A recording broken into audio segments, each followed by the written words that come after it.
So working on my 2001 Toyota Camry with now 210,000 miles, and a couple of months ago I did a video just doing a walk around, issues and oil change and all that type of stuff, and this is a great car.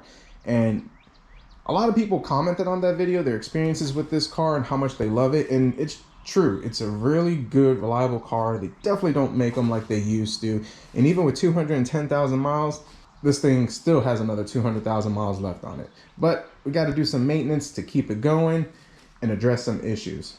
What triggered this, and I've already gotten started, and this is not an in-depth guide on how to do the timing belt, but over here on the water pump, and I already got the new one in, there's a weep hole right down over here. And when I was doing the oil change on it, I noticed that it was leaking and the old water pump was shot. So to kind of show you, you kind of see the trail of the antifreeze where it was leaking and the weep hole right over here. And I don't know how well this comes out on camera. Yeah, that bearing's not too happy there. So this thing was junk, which I had bought a Dayco kit when I did the timing and water pump on this car, and this only has 40,000 miles on it. And definitely not cool that it's not lasting. Oh, and I even see this over here. I don't know how you see it, but leaking from there too. So yeah, this thing is junk. The belt and the pulleys are still pretty good, but yeah, time to get that changed. And while you're there, you might as well go ahead and change everything out and do it right. Now, like I said, this is not an in-depth guide on how to do the water pump and timing belt. A lot of great videos out there, but we are going to go over some of the leaks that you do need to address to make sure that this car lasts. And these are common leaks. They're very easy to fix, and something you should definitely consider doing or get done if you're doing your timing belt. So we'll start from the top and work our way to the bottom. But real quick, just wanted to mention that if you're going to do this, and this is just kind of a side note, go with the OEM. ASN is the OEM for Toyota. This was like $90 on Rock Auto. And it's $20 cheaper if you go with the, I think, Dayco, which is another brand which I use. But what you get and the quality is worth the $20. So this is all a whole bunch of other parts. Made in Japan, good quality for the bearings, the spring. There's our timing belt over there. Thermostat gasket, which it didn't come with a thermostat gasket. Actually, no, it did come with a thermostat gasket. So the kit comes with the thermostat gasket, the pulleys, the spring, the belt, and the water pump. But what it also brings is the housing for the water pump. So the housing connects right over here to this water pipe, which goes over to the other side of the engine. The water pump's already attached to it. It has 2 screws, 2 bolts, and a screw on it. And of course, you're going to use some of your pre-existing screws. It's a metal gasket for here where the pump meets the housing, and the same thing over here. Comes with the O-rings.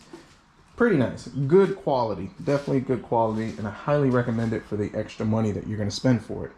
Now, this is the old housing, and I don't know what brand this is. I don't see any markings for Toyota, but I guess they were having issues with a leak because they used a ton of RTV over here. They used RTV. There was another gasket, yeah, right over there, and it was a paper gasket.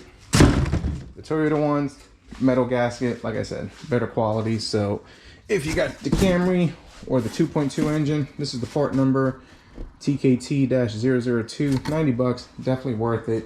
Don't cheap out, will definitely last. So starting for the top, most common is the valve cover, and the way this engine sits, when the valve cover goes back, when the valve cover goes bad, it just pulls oil out the back. I already changed it because it was leaking prior, and it's still good. I think it only has maybe 1,000 miles on it, and it still feels pliable. But when you're changing the valve cover, buy the kit that has these half moons, or reseal these half moons. So as you can see, I've already popped mine out, and the RTV that comes with it from the factory, I mean, it wears out. It'll leak out right through over here, which as you can see, we do have a leak. So I'll clean this up. We'll put some RTV, the right stuff on it, and that should fix that. Now diving in over here on this side, which I haven't gotten to yet, we have this bracket and this bracket, which is in the way. I'm gonna have to remove this bracket. And there's another half moon seal over here, which we'll have to take out, reseal it. These are the metal ones. The kits that I've seen, they come with like a rubber or whatever that material is. I'm not a fan of that. I'd rather just reuse the metal one, seal it with the right stuff, and it won't leak. I didn't do it the last time I did the valve cover gasket, but I'll definitely have to do it now. And then right under here, once we remove this bracket, there's a plug, because I guess the older models of these engines used to have a distributor. Pop out that plug, pop a new one in, reseal it, should be good.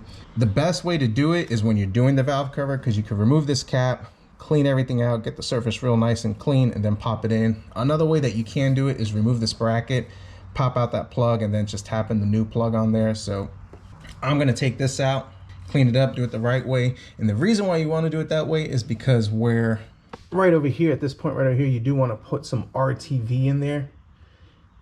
And that way it does seal, because you have those two sealing surfaces. And it's kind of the same principle with the little metal plugs right over here, where you have that line in the casting, or that break from the half moon. Little RTV over there. And with the right stuff, you get a lot of miles without it leaking. So now moving on to the more serious leak that we got to deal with, the camshaft seal. This one is just peeing out the oil like nobody's business.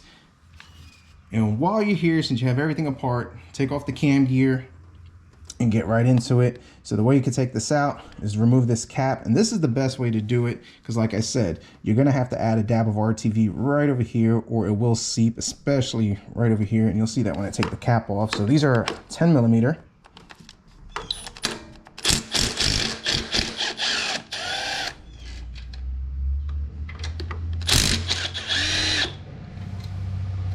Kind of give this a little love tap.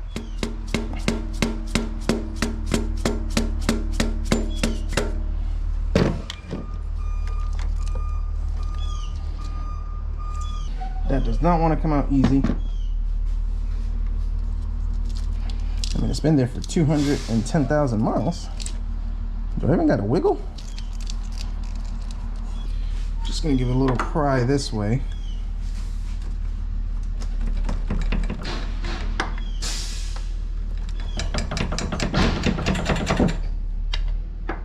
Now let's try this. This is a very thin blade. Well, not even a blade, just a putty knife. And typically, the way it works, you could kind of tap this in and get that out. There you go.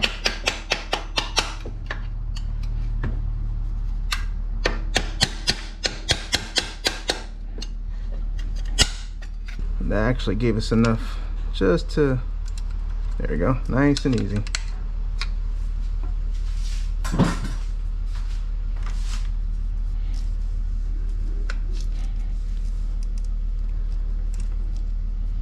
Bingo. Now this seal should just slide out just like so. We can go ahead and clean all this up. A little Scotch pad just to break off old RTV residual. And the same thing on the back side. And just kind of wipe a little bit up here in the seal. We're not scratching, what we're doing is just loosely getting the stuff off. Same thing on the bottom. And like I said, we got to seal up these half moons. This already popped off easily. And take the Scotch pad and get this surface nice and clean. And it really don't take much with this Scotch pad. And then right over here we got a little excess old RTV, which will come out nice and easy, just a little pocket screwdriver action. And then over here, same thing. Just use the pocket screwdriver just to get off the chunks. So all we're using it for. And clean it nice with the Scotch pad, which will get rid of all this stuff. Make it look brand new. We can add a nice layer of RTV. Cleaned up pretty nice, good as new, so we'll definitely put that back in there. And then this cap, we'll just clean that up. I don't think it has any, it has a little bit of stuff. So we'll clean it up too. And we should be able to put this thing back together. So let's jump to the other side of the valve cover. and get that seal, that half moon. So onto the driver's side, and believe it or not, this seal is the most important one. And hear me out. Right underneath here is the coil packs, and there's also some coolant hoses, and if oil is leaking out over here, it's gonna mess up those hoses and could short out your coil packs. So removing this is not too bad. Take off the air box, the duct for it, the throttle body, just unbolt it, slide it to the side. Should be good to go. Looks like they did change it, and they just didn't do a good job sealing it. So I'm gonna try to see if I can reuse it. I don't have one. It's a week back order. If I have to come back and redo this, I will. But we'll also seal up this half moon and everything. So let's take these two caps out. These should be 10s.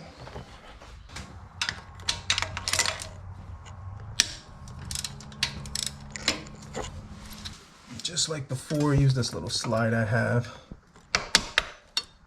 Works really good. No damage, no scratching. And we should be able to pull that up. And we should be able to do the same thing over here.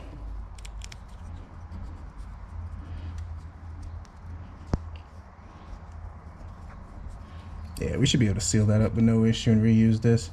It is better to get it replaced, but parts lately have just been impossible to get in.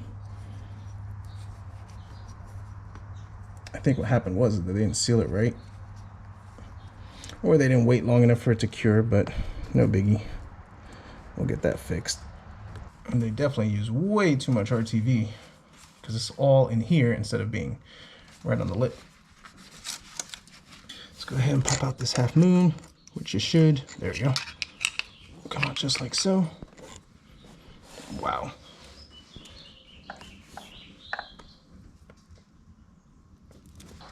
So just like the other side, I'll go ahead and get this thing cleaned up, and then we'll reinstall everything. So I got everything cleaned up nicely. The half moon on the other side, same thing over here, looks good. I tried to see if I could find a seal local. Nobody has it. They don't even have a parts listing for it. Dealer doesn't have it. I probably could find it online, but it's going to be a week. And this vehicle has already been here for a week waiting on parts. So cleaned up the cap, got the RTV stuff off of it. Looks pretty good. The rubber feels fine, so I'm pretty sure that if we put a little RTV on it and seal it properly, it shouldn't have any leaks. So let's go ahead, let's dab some RTV over here, and we'll put the cap on, and then we'll tap that in.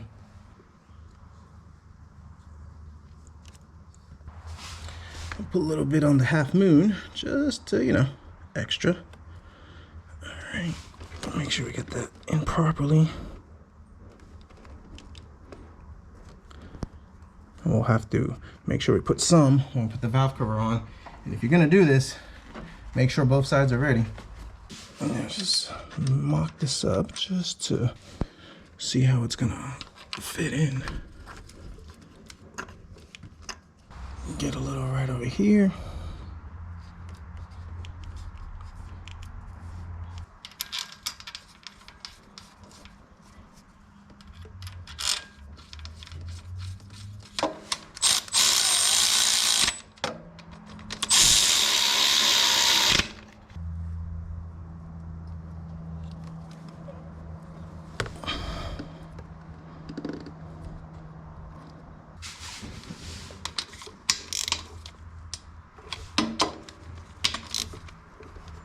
All right, same thing on this side. Let's goop it.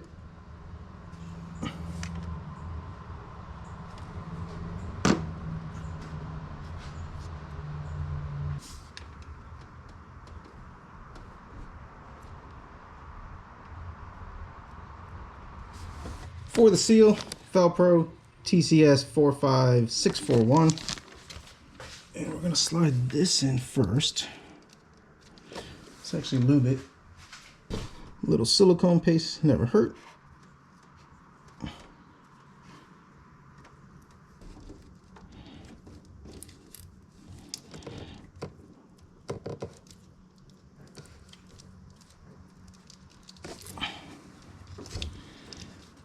Yep, silicone paste is the key.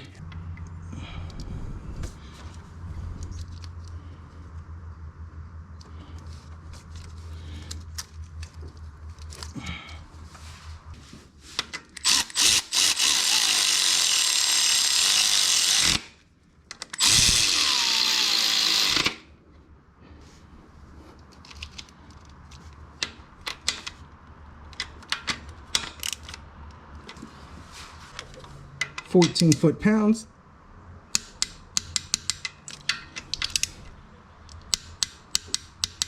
The same on the other side. Now we're going to install the valve cover. So obviously we need a little dab right over here, which we should still have some from when we installed it, but a little extra didn't hurt. A little dab right here.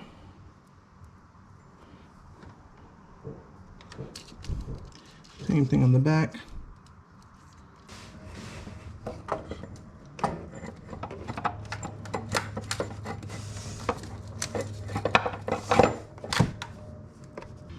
Pop in our seals.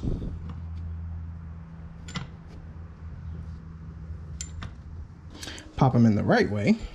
There we go. Now I'm using 1 3/16 because that's all I have, but it gets the job done.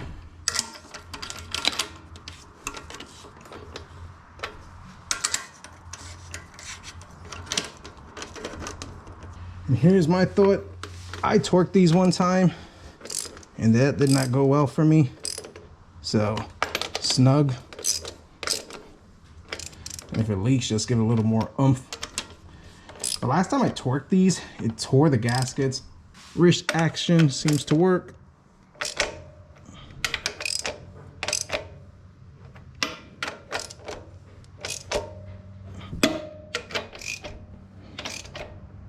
All right, good. So I'll put everything back together over there and we'll move on to the next one, which is the oil pump. All right, so moving on to our next order of business, the oil pump. So a few things to keep in mind when you're doing this oil pump. Obviously, if you gotten to this point, you've taken off the timing belt. Once you've taken off the timing belt and all that type of stuff, get all these bolts out. They're 10 millimeters. Just keep in mind that the lengths are different on some of them, so just notate that. But what commonly leaks, besides the seal behind this, is this seal right over here. So we're just gonna go ahead and pop this out. Maybe. Just like so. Now I've already cleaned most of this up off camera, but we're just gonna go ahead and do it again. So first things first, see that hole right over there? Very important.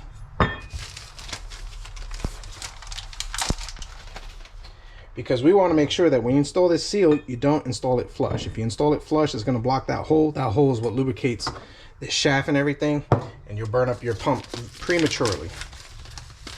So this is the part number from Felpro, ES72499.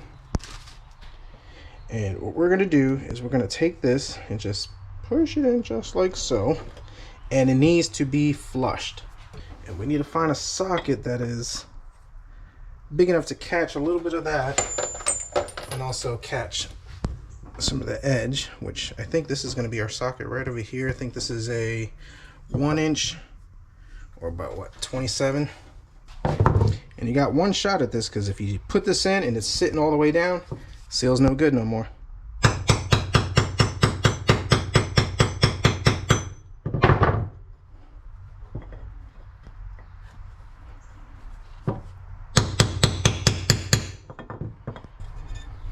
Now take a look at it, make sure it's nice and flush, which it is, and you can feel it.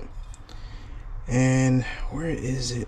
It's hard to get on camera, but the way you know that you have it in right is that if you can see the hole and some light, it just depends on the angle, but if you can see that hole and see light through it, seal is good. If you push it all the way in, it blocks that seal, and like I said, won't lubricate your pump properly with the shaft, which is this right over here, and you'll have problems later on.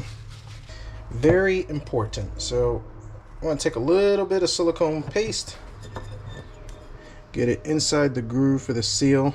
You want to have this lubed up.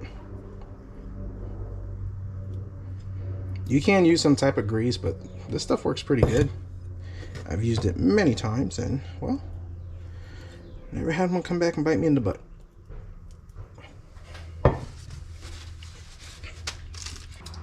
Now what we need to do is pop in our gasket like so. Now let's see how good the fit is. What I mean is it going to stay in place, or is this thing going to dance around? Looks like it's gonna dance around. Let's take a little bit of silicone paste, just pop it in there, and that'll help it seat a lot better.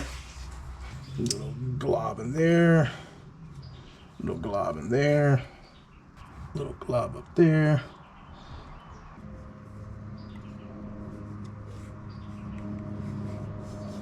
Maybe it goes the other way. Can't seem to remember.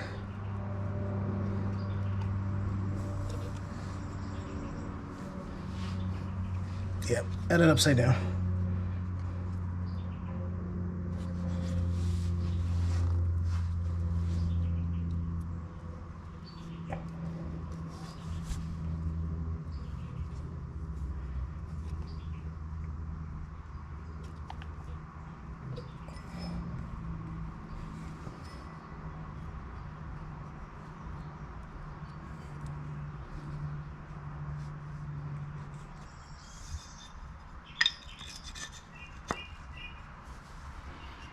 Pop it in like that.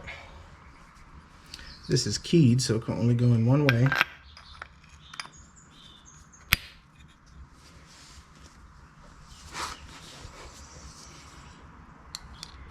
Tighten this up. And now we get to mount this in.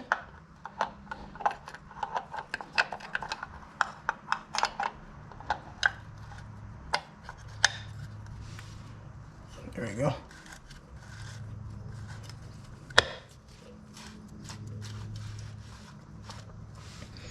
And make sure this moves freely, because if it doesn't, it's probably wedged or cocked or not sitting properly. But we're sitting golden.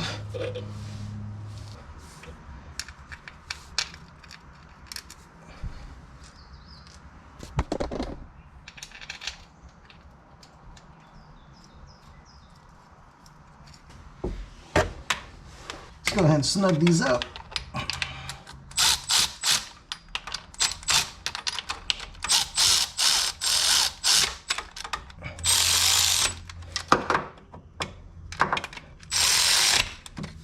And then we'll go ahead, we'll torque it.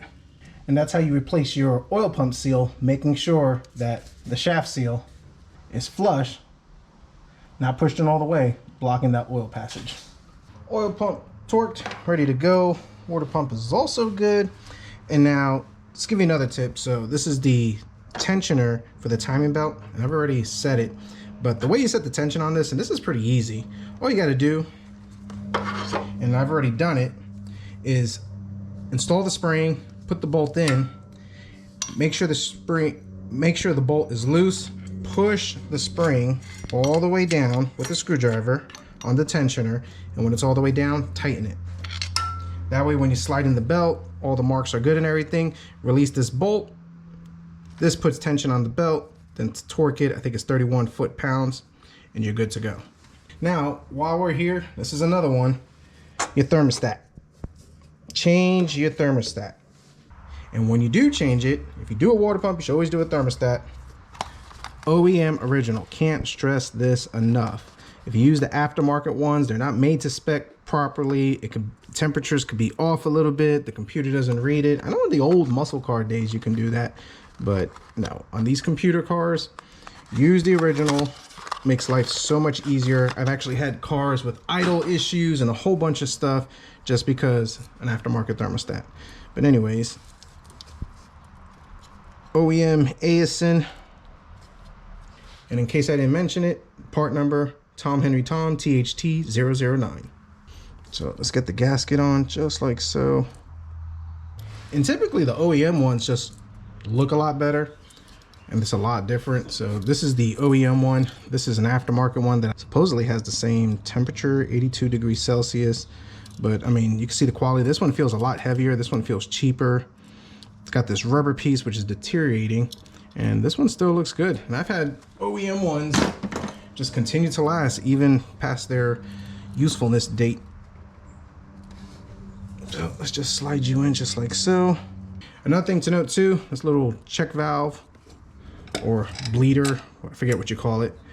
Match that up with this line on the thermostat housing. See that right there? That matches right over there. Pop that in just like so. I mean, it's not going to be 100% dead on, but you're definitely going to get it close enough and better than most. All right.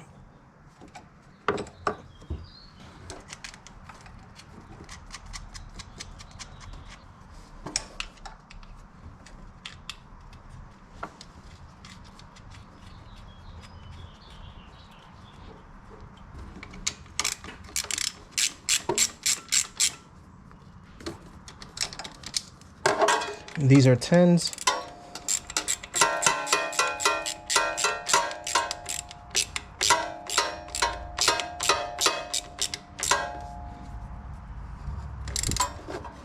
And just snug them up. There is a torque spec for it. But I mean, from my experience, it's aluminum, it's plastic. You're using a 1/4-inch ratchet. Don't go crazy. Doesn't really take a lot. All right, thermostat's good. Always a great day when the mail comes in, because that means the parts are here. So we have our front crank seal. Here it is, national part number 2025. And unfortunately, I don't have the right tool for this, so we're gonna have to improvise carefully. So we're gonna take the old seal and kind of use that to help us hammer it in. And I'm just gonna use a 1/4-inch extension, and I think I should be able to tap it in nicely. So let's go ahead, let's put a little silicone paste on this to help the slide smooth. And then we'll also put some over in here just so we don't have a dry start.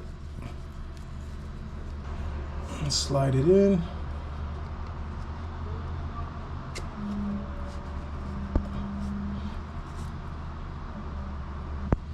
Use the old seal.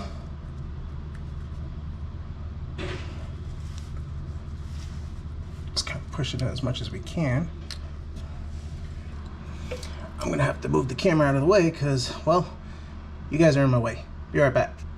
So that worked out pretty good, no damage to the seal. So use the old seal, wallow it out a little bit, and then you can kind of tap it in if you don't have the tool. 1/4-inch extensions for the win. So let's put this thing back together, fire it up, and we'll wrap up this video. So it's actually a couple of days later and the car is gone. Forgot to record the ending of this video, but in a nutshell, no more leaks. Cam seal plug, sealed up perfectly. I've checked it, it's been about 3 or 4 days, 4 days, and dry as a bone.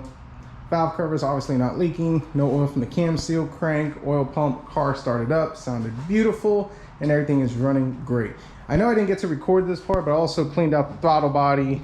EGR was a little clogged too, but works pretty good. So if you got a 2001 Toyota Camry or any engine that's the 2.2 Toyota flavor, make sure you rebuild that oil pump. Make sure that seal is flushed against the housing, not pushed all the way in. Change your cam seals and your crank seals and you should be good. So pretty easy, not too bad. Hope you find this video helpful, and I'm pretty sure that Toyota with 210,000 miles will reach the 3, 4, who knows, maybe even 500,000 miles. Not sure how long we'll keep it. So thanks for watching.